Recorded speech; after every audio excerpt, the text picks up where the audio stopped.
Ada pribadi yang kami bisa samakan seperti Allah yang kami sembah. Dan Engkau ada di tengah kami saat ini. Bahkan roh-Mu di dalam kami memberikan meterai itu menjadi kepastian buat kami. Bersyukur kalau kami boleh berdiri di hadapan-Mu. Semua karena karya salib-Mu. Makanya boleh ada perjumpaan di hadirat-Mu terjadi pagi ini. Kami datang gak sia-sia. Dan kami pulang bawa pemulihan. Karena ada banyak hal yang Tuhan restorasi dalam hidup kami di tengah-tengah ibadah yang berlangsung ini. Syukur yang dinaikkan, mengubahkan cara pandang kami. Firman yang diberikan, menyembuhkan, memulihkan setiap kami. Bahkan Tuhan kuatkan kaki kami berdiri batas dunia ini. Kuatkan, teguhkan juga apa yang dikerjakan dengan tangan kami. Dan sementara hamba-Mu bicara, hati-Mu, pikiran-Mu penuh atas setiap kami. Apa yang Kau taruh atas hamba-Mu menjadi pewahyuan, pemahaman, pengenalan. Biar itu yang diimpartasi buat jemaat-Mu pagi ini. Gak ada satupun yang terlewat, semuanya dilawat Tuhan dengan dahsyat. Semuanya di dalam nama Yesus. Yang percaya mari bersama katakan amin. Beri tepuk tangan yang meriah buat Tuhan Yesus. Silakan duduk jemaat Tuhan. Selamat siang, selamat hari Minggu. Shalom. Ya. Di kesempatan ini saya mau sampaikan pesan Tuhan dari tokoh yang namanya Nehemia. Ya. Seorang pemuda luar biasa, seorang diaspora dari Yerusalem, seorang rantauan yang kemudian besar di rantauan namun hatinya masih terus menghormati para leluhur dan nenek moyangnya. Sehingga sekalipun Nehemia sudah besar di Persia, dia tetap mengikuti berita tentang Yerusalem. Nehemia, ya, di dalam Alkitab nama Nehemia ada pagi hari ini yang diberi nama orang tuanya Nehemia. Nehemia itu artinya Allahu Akbar. Tuhan itu besar.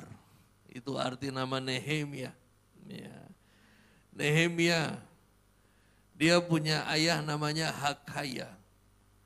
Dia punya saudara laki-laki namanya Hanam. Nehemia punya ibu. Anda tahu nama ibunya Nehemia? Ayo yang ikut sekolah minggu. Kalau saya ketahuan emang seumur hidup ikut sekolah minggu sekali doang. Ya. Ada yang tahu yang ngajar sekolah minggu? Nama ibunya Nehemia? Ayo yang pura-pura mikir. Ibu daripada Nehemia biasa dipanggil Mama Nehemia. Karena memang di dalam Alkitab tidak ada catatannya. Ya. Dia besar di daerah Persia. Bahkan ketika dia dewasa, dia bekerja sebagai juru minuman Raja Persia. Tempat kematiannya ada di Yerusalem.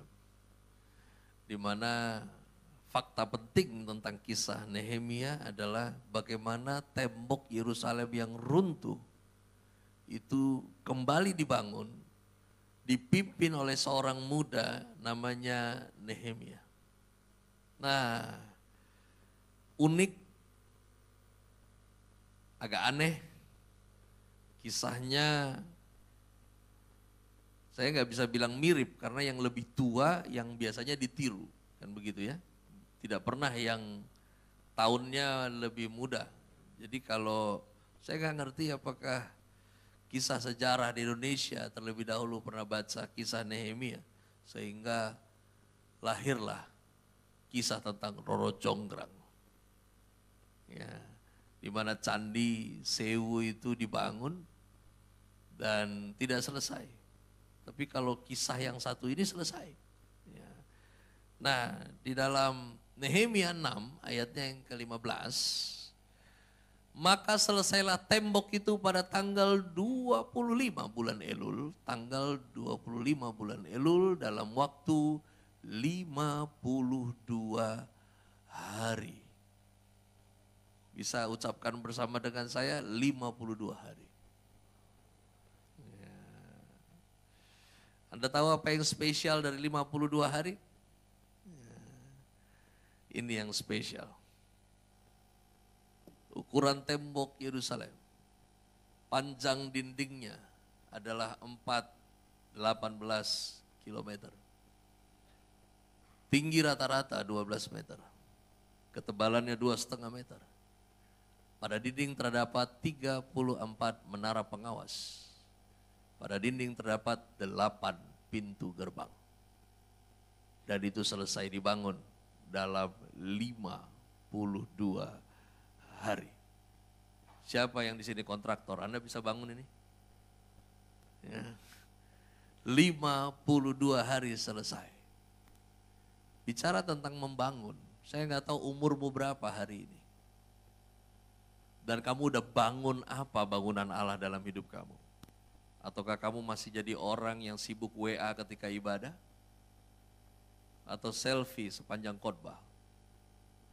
Buat kamu yang punya handphone, dari mimbar ini saya mau bilang, hormati Tuhan ketika firman-Nya sedang disampaikan. Supaya ketika kamu bicara, Tuhan juga dengar kamu. Amin. Jangan sampai kamu jadi reruntuhan tembok seperti Yerusalem. Saya nggak ngomong lama-lama, 20 menit saya bicara. Bapak Gembala akan lanjut perjamuan, dan untuk pengurus saya akan lanjut lagi perjalanan. Jadi tolong jangan heboh. Ketika saya turun mimbar, saya pergi, saya bukan terangkat, tapi sudah saya sampaikan di sini. Ya, terima kasih buat kesempatan melayani juga hari ini. Nah, catatan ini yang membuat excitingnya 52 hari selesai. Dan yang lebih exciting lagi saya adalah begini, bahwa Nehemia itu bukan sarjana urusan bangunan.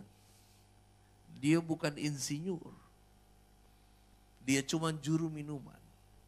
Tapi bisa selesaikan urusan ini 52 hari. Berapa banyak orang di dalam Alkitab yang menyelesaikan perkara-perkara dahsyat lewat hidupnya Tuhan pakai sementara. Secara capability orang itu tidak punya kemampuan untuk melakukan itu. Saudara pernah dengar di dalam Alkitab pada ayat yang mengatakan pencobaan-pencobaan yang kamu alami tidak akan melebihi kekuatanmu. Pernah dengar itu? Itu pencobaan. Ini berbeda ketika Tuhan mau pakai hidup seseorang untuk tujuannya. Ketika Tuhan mau pakai hidup seseorang untuk tujuannya, maka Tuhan akan pakai seseorang melebihi kekuatan orang itu. Kenapa? Karena orang-orang yang dipakai Tuhan akan dipakai melebihi kemampuan dan kekuatan orang tersebut supaya tidak ada yang bisa mencuri kemuliaan Tuhan. Ya. Nggak ada yang bisa tepuk dada bilang ini gara-gara gue, nggak ada yang bisa. Ya. Dan bahkan Nehemia juga nggak bisa berbangga untuk perkara ini. Nah, Nehemia, ini yang saya percaya bahwa tembok yang begitu hebat sudah runtuh, dibangun kembali oleh seorang juru minuman, selesai 52 hari. Ini yang saya percaya, tembok ini selesai bukan karena metode. Tetapi tembok ini selesai karena faktor karakter. Maka ini yang saya percaya, karakter membangun karya, bukan karya membangun karakter seseorang. Amin. Nah, di Nehemia pasal 1 katakan begini, bahwa riwayat dia dikatakan seorang muda yang terus mengikuti bagaimana berjalannya kondisi tempat kelahiran nenek moyangnya di Yerusalem. Ini jarang sebetulnya orang muda kayak begini. Dia mengikuti terus update, dan ketika update terbaru dia dapat, informasinya mengatakan bahwa tembok Yerusalem sudah hangus terbakar. Semuanya sudah jadi puing. Itu yang dia dapat beritanya. Dan ketika dia dapat berita itu, Alkitab mencatat Nehemia menangis. Nehemia berkabung selama beberapa hari Bahkan Nehemia berpuasa, dia berdoa ke hadirat Allah semesta langit. Rata-rata kita di sini semuanya 90% pasti orang yang merantau. Betul? Nah, ada yang Anda lahir memang keturunan si Pitung di sini? Nah, ada. Kamu dari Kalimantan, kamu dari Sulawesi, ya. Saya pribadi juga biar kelahirannya Sin Karolus, tapi tetap saya orang Batak Tulen, kampung saya ada di Tarutung. Nama desanya Desa Damai, kalau orang Batak sebutnya Huta Dame. Sekarang aksesnya udah bagus karena langsung flight langsung turun di Bandara Silangit. Anda pernah ingat kampung halaman nenek moyang? Sudah bangun di sana? Kalau di tanah kami memang sulit dibangun. Ya, saya pikir Bapak Jokowi lebih mudah bangun Indonesia bagian timur daripada harus bangun Sumatera Utara. Karena di Sumatera Utara sedikit orang yang bisa diatur. Ya, betul. Kamu bisa atur orang Batak, kamu butuh urapan triple portion. Ya. Saya bolak-balik lihat Danau Toba, itu sulit untuk dijadikan wisata yang baik karena orang kampung tetap menjemur celana dalamnya di atas atap. Jadi kalau kita nginep di hotel yang lebih tinggi posisinya dari Danau Toba, kita akan lihat pemandangan itu. Kuning, merah, biru, pink, ya ada di sana semua. Ya. Belum lagi Anda tidak boleh tawar makanan kalau Anda beli. Anda berani pegang-pegang pisang dari Pulau Samosir dan Anda tawar dan Anda tidak beli, habis kau. Anda akan lihat power of emak-emak di sana. Ya, pegang-pegang, makanya jarang ada dari Sumatera Utara itu rayuan-rayuan. Ya, kalau di tanah Jawa ini kan banyak rayuan, betul ya? Dek, tahu nggak kenapa ikan asin itu asin? Ya. Itu kalau perempuan Sunda Jawa masih dia jawab, nggak tahu bang.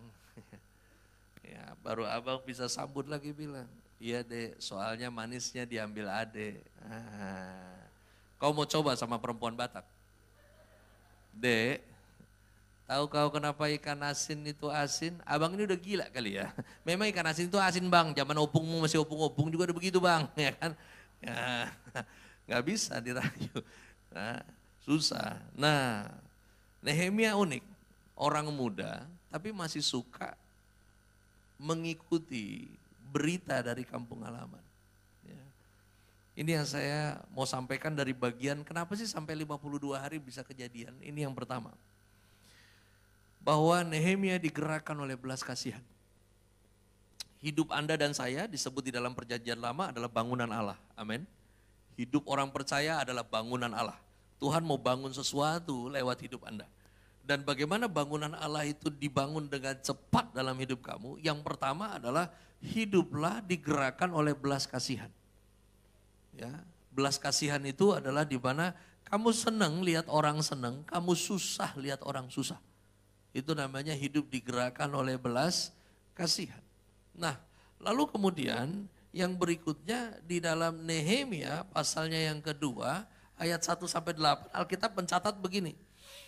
Dia dalam kondisi berpuasa, dalam kondisi sedih, Nehemia tetap bekerja. Nah, ada orang yang memang kalau dia sedih wajahnya kelihatan. Ada ya?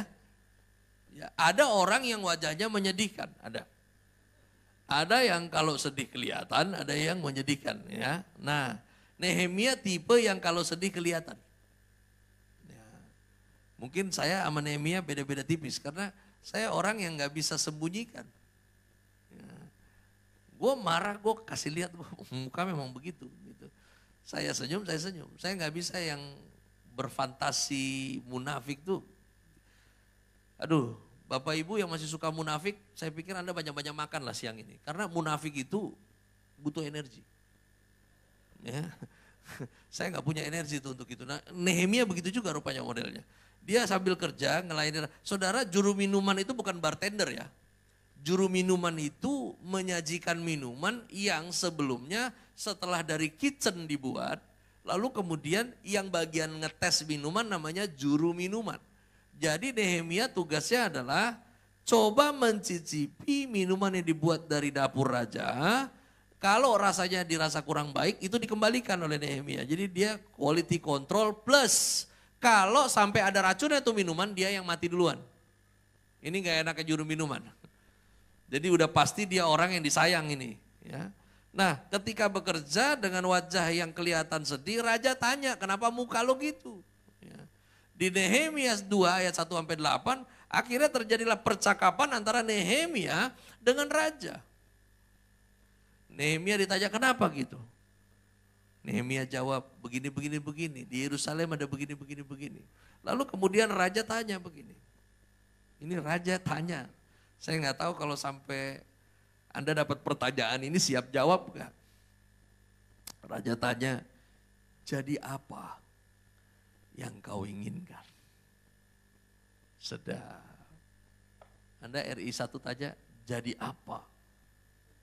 Sepeda lagi paling mentok. Ya. Suruh nebak ikan dulu. Ya. Ini ditanya langsung, kan lu udah cerita nih Yerusalem kondisinya begini. Sekarang apa yang kau inginkan? Dia gak mau sembarang jawab loh. Alkitab bilang dia doa dulu tuh dalam hati. Apa ini mesti jawab? Dan sekali dia jawab, itu aduh smooth banget, cakep banget dia punya permintaan. Dia bilang begini yang pertama.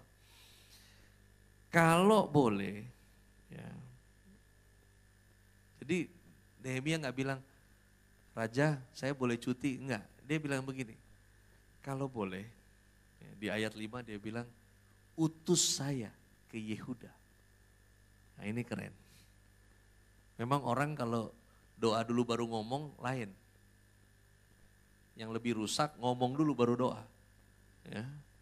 Ini dia doa dulu baru ngomong. Dia bilang kalau boleh utus saya ke Yehuda. Anda tahu gak artinya? Artinya gak makan cuti kan begitu kan?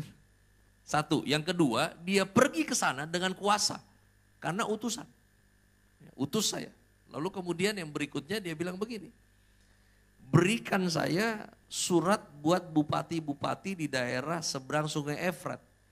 Supaya mereka bolehkan saya ngapa-ngapain ketika saya nyampe di Yehuda. Jadi kayak ada SK untuk kerja. Ya, untuk buat sesuatu, SK proyeknya turunin. Minta sebagai utusan, SK proyeknya turun, lalu kemudian dikatakan juga minta ada surat buat orang yang namanya Asaf. Jadi Asaf itu adalah orang yang jaga gudang kayu kerajaan. Supaya kalau pakai surat itu saya boleh ambil kayu-kayu untuk bikin gerbang nanti. Dan yang kerennya ketika dia minta itu Alkitab catat begini. Di ayat 6, lalu bertanyalah raja kepadaku sedang permaisuri duduk di sampingnya.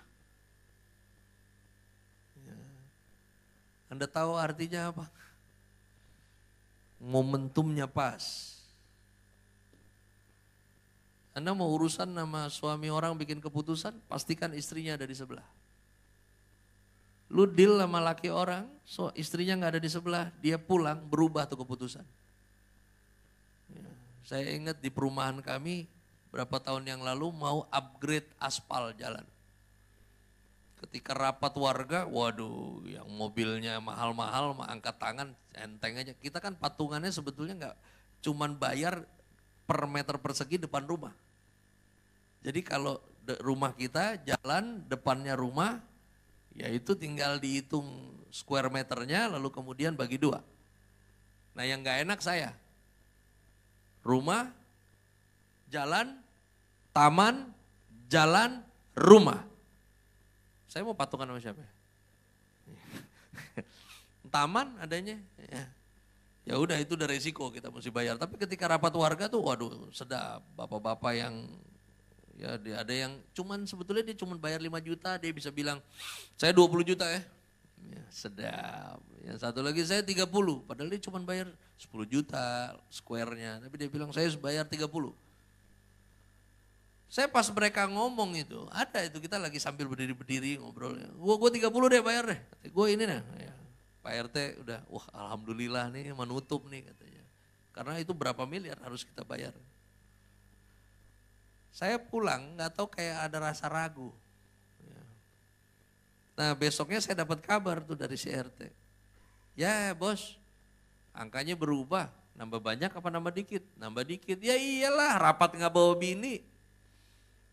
Dia bilang aspal 30 juta, pulang cerita mau diaspal dia sama bininya.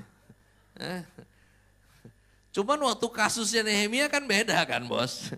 Waktu kasusnya Nehemia, hadapan sama raja sebelah bini. Well done. Ya. Kenapa tuh jadi 52 hari? Satu, mari hidup digerakkan oleh belas kasihan. Amin. Yang kedua, kalau Anda digerakkan oleh belas kasihan, itu artinya kamu digerakkannya tuh oleh Tuhan. Nah orang yang digerakkan Tuhan itu selalu ada kemudahan. Saya sering menyebutnya sebagai anointing of ease. Ya. Urapan kemudahan.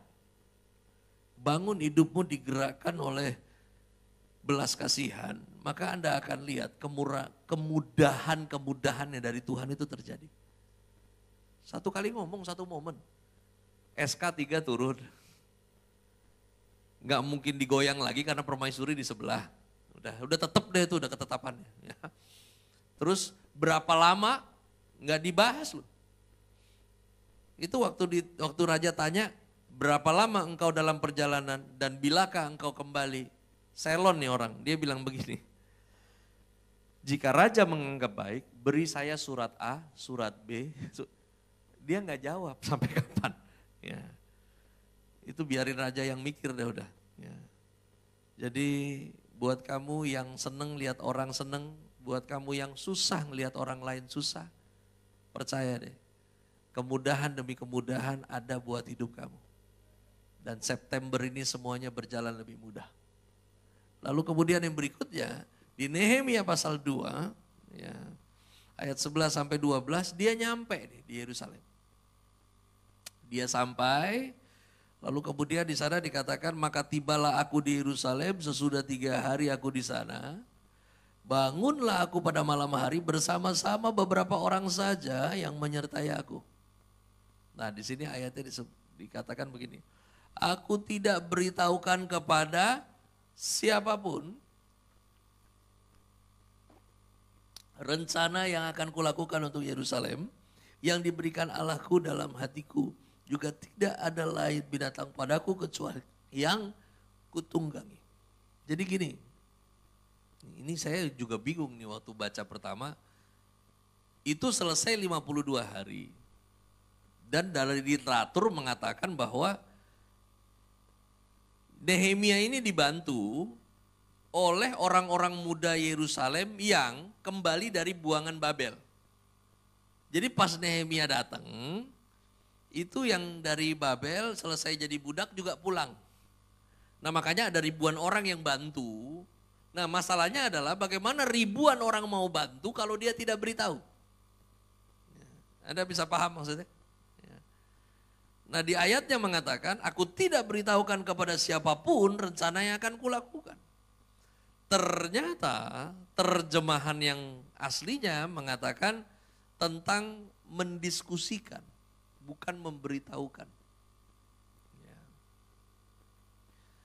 Jadi yang berikut, lakukan perintah Tuhan tanpa perlu diskusikan. Bangunan Allah melewat hidup Anda itu jadi lebih cepat kalau kau nggak terlalu banyak berdiskusi tentang apa yang Tuhan perintah. Orang nggak bisa taat kalau kebanyakan diskusi. Itu di ayat Nehemia 2 tadi, itu dia nggak mau ribet sama yang udah nanti bagaimana ini, nanti bagaimana begitu. Karena kalau Anda taat sama Tuhan, masalah bagaimana, masalahnya Tuhan kan begitu kan. Tapi kalau semuanya tentang kamu ya bagaimana itu pasti urusan kau, hidup jadi ribet ini. Ya. Kalau Tuhan perintah nurut aja. Ya. Karena jadilah orang-orang yang mudah untuk diberkati Tuhan. Karena banyak kali orang iri terhadap orang-orang yang hidupnya diangkat Tuhan karena terlalu sederhana orang-orang itu. ternyata memang Tuhan lebih mudah memelihara orang-orang yang sederhana. Ya. Saya ketika kuliah, masuk di ladang pelayanan, praktis sampai tahun ini, ada banyak kawan-kawan seperjuangan di kampus dulu yang sebetulnya tidak terima.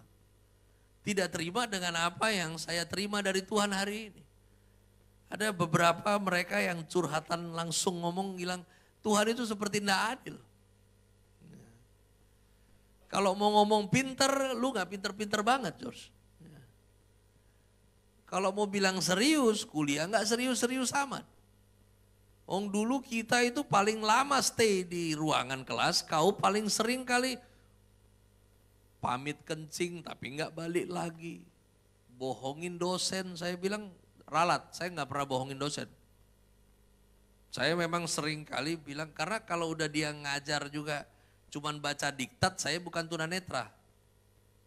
Saya juga bisa baca diktat, kalau cuman mau baca diktat ngapain lu bacain gue kan begitu kan, saya bisa baca.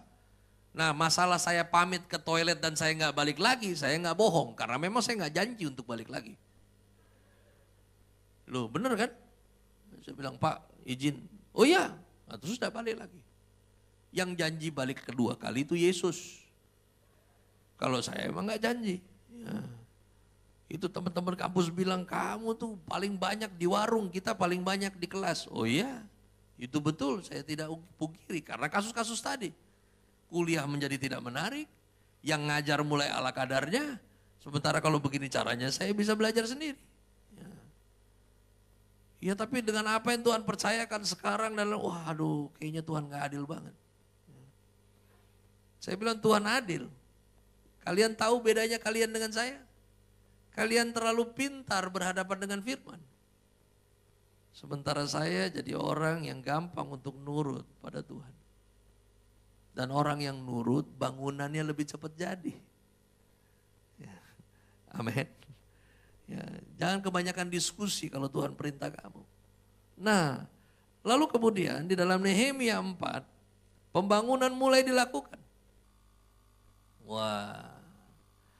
Ketika pembangunan mulai dilakukan, ada 2 orang yang mengganggu. Ini tembok mulai dibangun. Mereka mulai bergerak, ribuan orang mulai kerja. Lalu kemudian ada 2 orang yang rese banget. Namanya yang pertama Sanbalat, yang kedua namanya Tobia. Ada Anda yang namanya Tobia, biasanya orang tua kasih nama anak Tobias, pakai S, ya, bukan Tobia. Ya, puji Tuhan, kalau Tobia ini agak kacau 2 orang ini. Ya, jadi ketika si Nehemia dan orang-orangnya bangun tembok, ketika Sanbalat mendengar bahwa kami sedang membangun kembali tembok, bangkitlah amarahnya dan ia sangat sakit hati. Memang banyak orang zaman sekarang gak suka lihat pemulihan. Ya. Kayaknya seneng gitu, ngelihat orang berdosa mampus aja situ. Ya kan harusnya dia stay di dalam tembok kok, harusnya dia seneng dong temboknya dibangun. Ya. Kemudian Alkitab mencatat, dan ia sangat sakit hati, ia mengolok-olokkan orang Yahudi. Ini sebetulnya Samaria numpang. Dan berkata di hadapan saudara-saudaranya dan tentara Samaria. Dia bilang begini, apa gerangan yang dilakukan orang-orang Yahudi yang lemah ini? Apakah mereka akan memperkokoh sesuatu? Apakah mereka hendak membawa persembahan? Apakah mereka akan selesai dalam sehari? Apakah mereka akan menghidupkan kembali batu-batu dari timbunan puing yang sudah terbakar habis seperti ini? Saya ketika periksa nama Sanbalat, saya cari lebih dalam. Apakah betul ini laki-laki? Karena dari nyinyirnya dia gak pantas jadi laki-laki. Benar gak? Ngomong di belakang lagi. Tuhan kasih kamu mulut di depan biar kau ngomong di depan. Saya alami seperti yang Nehemia alami. Sementara saya taat, ikutin Tuhan untuk bangun hidup saya. Ada orang-orang yang sibuk ngomongin di belakang. Tapi yang keren adalah Nehemia gak balik badan. Lalu kemudian tanya, lu mau apa? Hah? Ini kan berkoar terus. Ya. Ada banyak orang-orang yang akhirnya nyampein ke saya, dan yang paling banyak dirusak itu rata-rata di dalam pelayanan kami dulu awal-awal adalah para donatur. Ya. Mereka diberi, yang parah adalah begini, yang jadi Sanbalat dan Tobia dalam hidup saya sama-sama pendeta lagi. Lu tahu nggak George itu dulu gimana? Ya, begini, begitu, begini. Saya beberapa donatur akhirnya cerita, Pastor, ada yang bilang dulu, lu diem ya.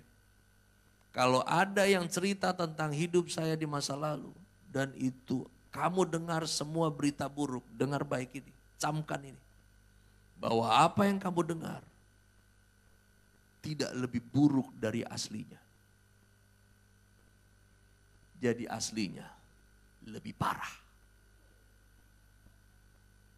Oh gitu ya, iya lebih parah. Dan yang gue heran, Tuhan mau pakai gue.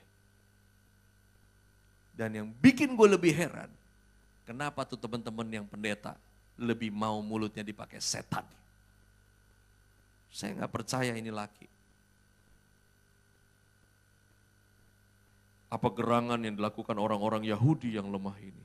Saya percaya gak begitu, mungkin agak banci ini. Apa gerangan yang dilakukan orang-orang Yahudi yang lemah ini? Apakah mereka memperkokoh sesuatu? Apakah mereka hendak membawa persembahan? Apakah mereka akan selesai dalam sehari? Apakah mereka akan menghidupkan kembali? Ini begini mungkin Sanbalat modelnya. Ya. Tobia bicara gak banyak. Kalimatnya sedikit tapi lebih kurang ajar. Tobia bilang begini. Sekalipun mereka membangun kembali, kalau seekor anjing hutan meloncat dan menyentuhnya, robohlah tembok batu mereka. Saudara, kamu mau pindah ke planet mana juga, haters selalu ada. Amin. Ya, haters selalu ada. Lu mau pindah kemana, gak bisa bikin semua orang satu dunia suka sama kamu, gak bisa. Selalu ada yang gak suka. Ada yang gak suka lihat kamu dipulihkan. Ada yang gak suka lihat kamu diberkati. Ada yang gak suka lihat bisnis kamu maju. Terlalu banyak. Ya. Tapi belajar dari sini, abaikan pencemooh. Mari fokus pada orang-orang yang sayang pada kamu. Amin. Abaikan pencemooh. Dalam perjalanan pelayanan saya sampai hari ini, banyak kali kami ketika diskusi mentok saya dengan istri. Tapi selalu saya diingatkan Roh Kudus, selalu dibawa lagi kepada pemahaman bahwa gak ada orang sayang saya seperti dia. Dan gak mungkin ketika dia gak setuju, dia lagi gak sayang sama saya. Pak, sadar lu, yang duduk sama bininya sekarang. Mungkin dia banyak gak setuju dengan kau. Karena dia gak mau kau hancur. Amin. Coba lihat muka istrinya itu. Jangan lihat tembok. Waduh, jangan sampai Anda sibuk ngurusin pencemooh dalam hidup Anda, terus Anda gak punya waktu dengan orang-orang yang sayang sama kamu. Ya, ini tembok gak akan selesai 52 hari. Kalau sementara lagi bikin, banci baurat itu mulutnya ngomong dari tadi, ya kan? Mau bikin apa? Aja apa? Itu kalau dia ladenin lu mau ngomong apa? Itu gak selesai. Tembok gak rampung. Ya. Saya awal-awal dulu sempat terganggu sebetulnya. Ini ngapain nih? Gue gak pernah ganggu dia ngomong lagi. Ya. Mana saya zamannya Orde Baru, kerjaan saya kan ngilangin orang gitu. Apa nih pendeta minta saya hilangin? Ya, belum waktunya terangkat, gue angkat nih orang ya kan. Ini mau bagaimana? Ya, cuman udahlah. Bangunan Tuhan yang lagi dikerjakan lewat hidup kita masing-masing jangan sampai terganggu. Amin. Jangan bikin lama apa yang Tuhan mau kerjakan lewat hidup kamu. Abaikan pencemooh. Mari fokus pada orang-orang yang sayang. Amin. Ya, yang lagi putus cinta, abaikan pencemooh. Dia yang rugi nggak dapat kamu. Anak Tuhan kok diabaikan. Ya. Nehemia 4 ayat 12 sampai 20. Nah ini serunya begini. Tadi Sanbalat ngoceh, lalu kemudian si Tobias ikutan, bangunan tetap jalan, betul? Nggak cukup sampai di situ. Sanbalat dengan Tobia itu akhirnya mereka bayar tentara untuk melakukan bluffing. Jadi tentara itu nggak nyerang, tetapi disuruh baris berbaris di sekitar tembok. Lucu ini adegannya, saya pelajari literaturnya. Jadi nakut-nakutin aja, supaya ngebangunnya itu terganggu gitu. Nah, dalam situasi itu Nehemia memerintah semua yang menolongnya untuk tangan kanan bangun tembok, tangan kiri pegang senjata. Ini ada filosofinya rupanya. Jadi senjata di kiri, tangan kanan kerja. Tiap hari diganggu. Baris-baris dideket-deketin, nanti pindah lagi. Baris lagi deketin, dia bluffing. Saudara, ini memang cara kerja iblis. Di mana tiap hari iblis itu gertak kamu. Karena memang iblis sangat mengerti DNA spirit Anda dan saya adalah lebih daripada pemenang. Jadi gimana caranya dia akan bikin kamu hands up tiap hari. Sementara malaikat juga tahu siapa yang jadi pemenangnya. Anda orang-orang yang memang sudah diberi kemenangan itu. Dan Tuhan mau Anda berkemenangan sampai pada akhirnya. Tapi ketika kita salah respon, kita kehilangan banyak. Makanya Nehemia bilang, tangan kiri pegang senjata, tangan kanan mari kita bekerja. Nah, mari fokus untuk bertahan bukan melawan. Fokuslah bertahan bukan melawan. Ada surat Yakobus katakan begini. Karena itu tunduklah kepada Allah, lawanlah iblis, maka ia akan lari daripadamu. Nah, ketika saya masuk dalam teks bahasa asli, di dalam Alkitab itu seolah-olah begini. Tunduk pada Allah, terus hajar iblis. Enggak, rupanya teks aslinya bicara tunduklah kepada Allah, karena orang yang tunduk kepada Allah menjadi orang yang mampu bertahan, dan iblis paling enggak tahan dengan orang-orang yang bertahan. Paham ya? Jadi tolong jangan bikin gereja, bikin setan terkenal. Karena orang Kristen zaman sekarang apa-apa kasih salah setan. Oh, setan bikin perpecahan. Setan bikin begini. Gara-gara setan saya gemuk. Ya, setan. Lama-lama setan bilang, setan lu, ya kan? Gue disalahin mulu. Saya nggak bela setan dari mimbar ini. Ya. Tapi kalau Anda salah mengerti tentang pondasi peperangan rohani, bukan Yesus yang jadi terkenal, bisa setan yang jadi terkenal.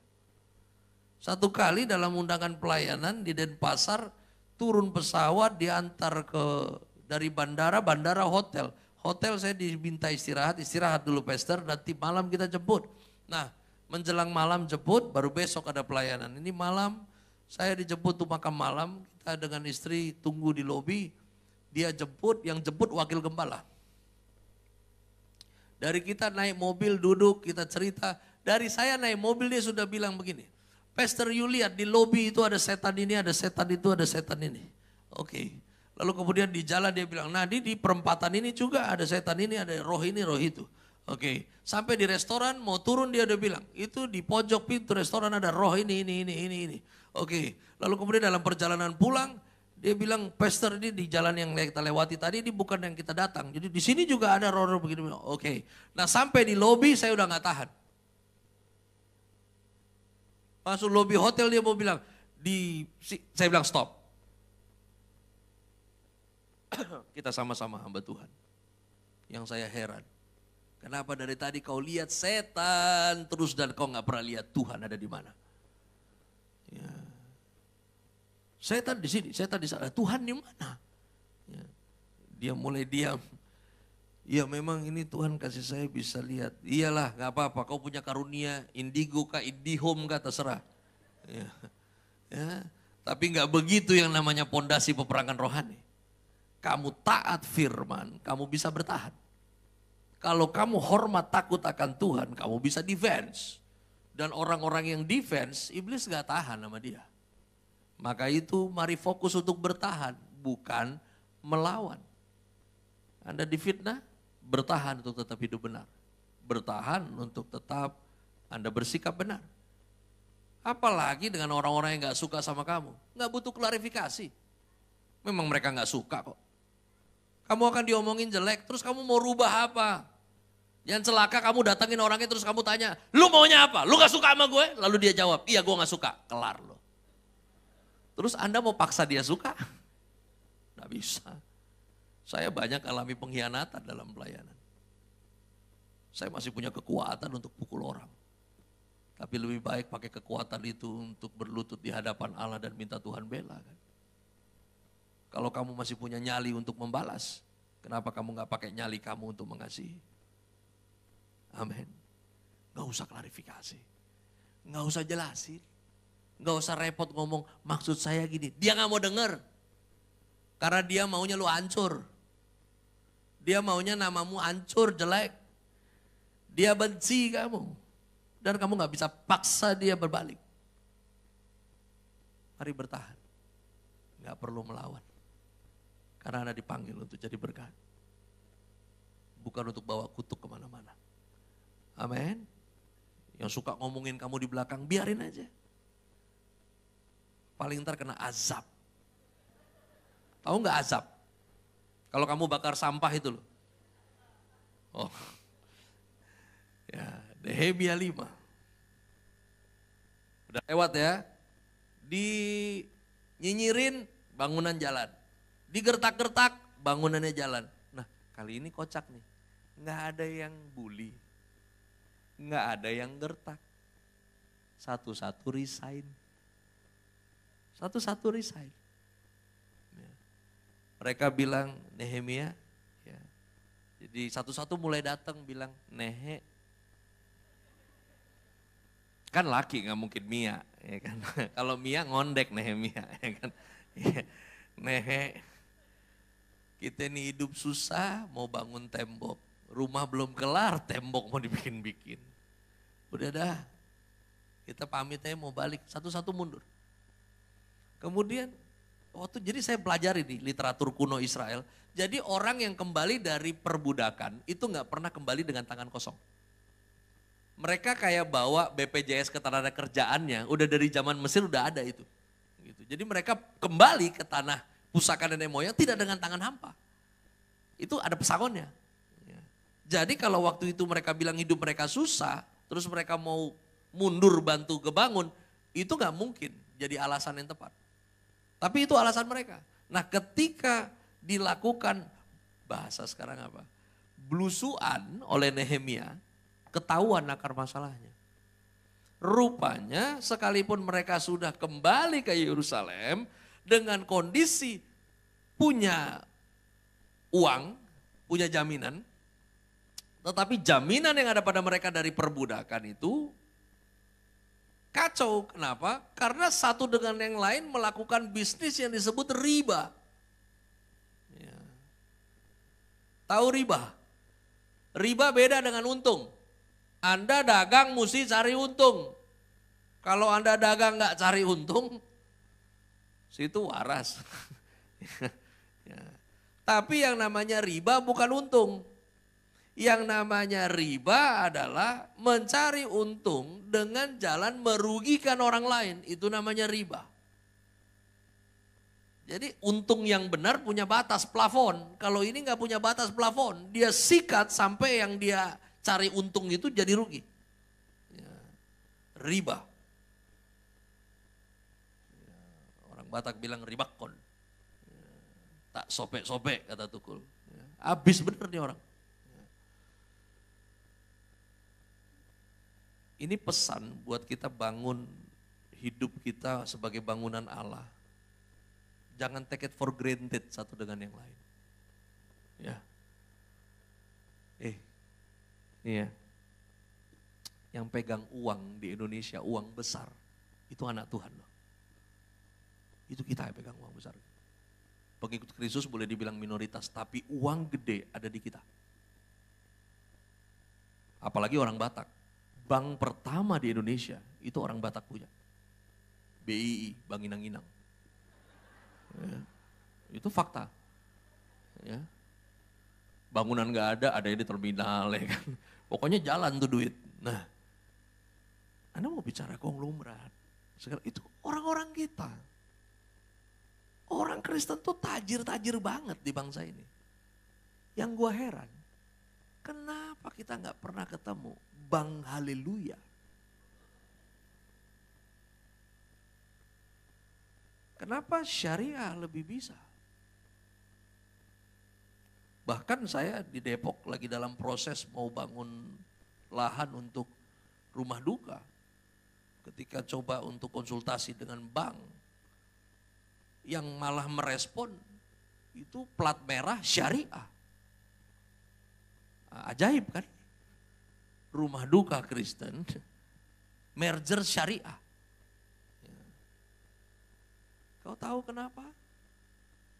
Karena kita orang Kristen sama mirip seperti kelakuan Yahudi ketika zaman Nehemia. Kita bukan saling berkati, kita saling manfaatkan. Ya, makanya tolong deh. Kamu makan di rumah makannya, engkaunya Kristen.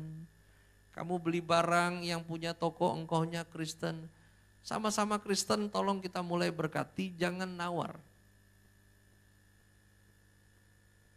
Tuh, kok diam? Sudah tahu dia anak Tuhan, lu jangan tawar. Kalau enggak cukup duit, putar balik arah pulang. Loh, kami ngalamin masa-masa susah, kering, rekening saya udah bukan amblas lagi, ambiar, tutup. Tinggal di kontrakan petak, istri saya yang sendiri beli di tukang sayur untuk hanya belanja hari-hari. Apa yang dari semua ibu-ibu yang beli di tukang sayur, hanya dia yang tidak pernah nawar. Ini berapa, ini berapa, ini berapa. Saya pernah nemenin soalnya. Ini berapa, ini berapa. Segini, segini. Dia hitung. Kalau begitu ini. Kan enak begini bu, kata tukang sayur. Istri saya bilang, duitnya cukupnya buat yang ini. Jadi itu yang dibeli. Ya. Kita ini sama-sama Kristennya mau beli alat musik, cari toko musik yang engkaunya Kristen. Kuranginlah kok, kan buat pelayanan. Ih, bangke banget ya. Hah? Justru karena sama-sama anak Tuhan lu berkati dong. Hah? Malah minta diskon. Apa urusannya kayu salib? Lu pikir karena ada kayu salib ada cashback? Nggak bisa. Yesus not OVO. Nggak bisa begitu. Nggak bisa, enak aja. Ya. Mau bikin retreat, cari yang punya villa anak Tuhan juga. Ini kan pekerjaan Tuhan. Biar ya Tuhan. Justru. Ya. Mana mudah mau retreat, Anda mau murah gampang. Cari penginapan yang toiletnya di dalam, tidurnya di luar. Gua camin murah. Ya. Yang terakhir, takutlah akan Allah dalam memperlakukan saudaramu. Ya, saling berkati, jangan manfaatkan. Dan Anda akan lihat Tuhan lebih mudah untuk membangun tujuannya dalam hidup kamu. Ingat, hidup ini bukan tentang kita. Hidup ini adalah tentang Kristus yang punya tujuan di dalam setiap kita. Dan sebentar Anda siapkan hati untuk perjamuan kudus, kembali diingatkan lagi.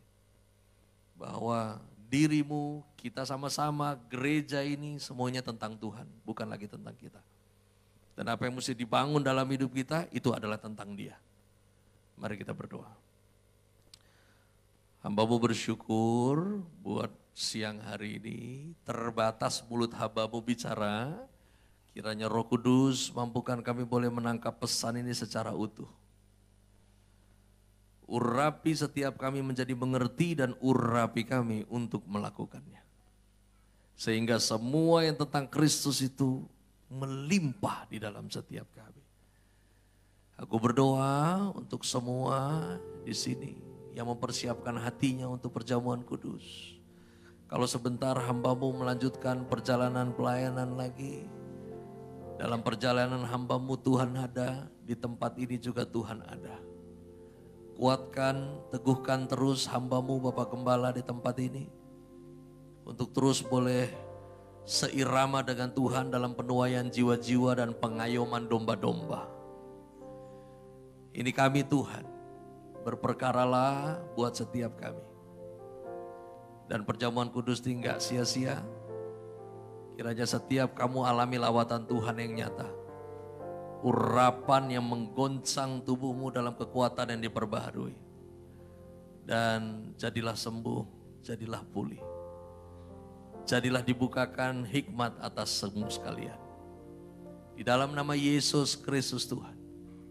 Sampai di sini hamba mau bicara, Roh Kudus melanjutkan semuanya. Haleluya.